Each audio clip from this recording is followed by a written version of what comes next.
Ndaj ai I cili dëshiron të agjërojë natën e Kadrit, nuk flasim për ne që jemi në xhami se na agjërojmë gjithë muajin. Po nëse keni një mik ose një shok që ju thotë, po, ai do të agjëroj vetëm një ditë, po le ta agjërojmë. Allahu xhaleshanu nëpërmjet të agjërimit ja hapi zemrën dhe shpirtin.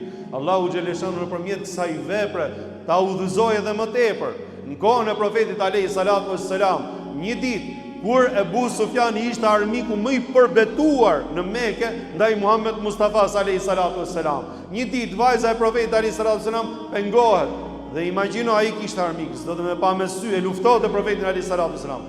Ama mirësia në shpirt nuk I kishte ik. E pa një vajzë e cila u pengu dhe direkt ul që ta ngrinte, ta ndihmonte.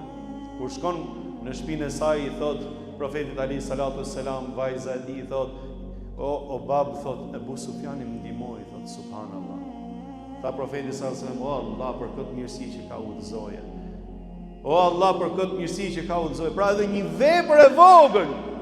vepër e vogël, konsiderohet tek Allahu xhaleshanu. Ti thu tjetër mos agjëro, mos boj, mos kështu, mos ashtu. Pasha Zotin xhaleshanu është gabim vallahi.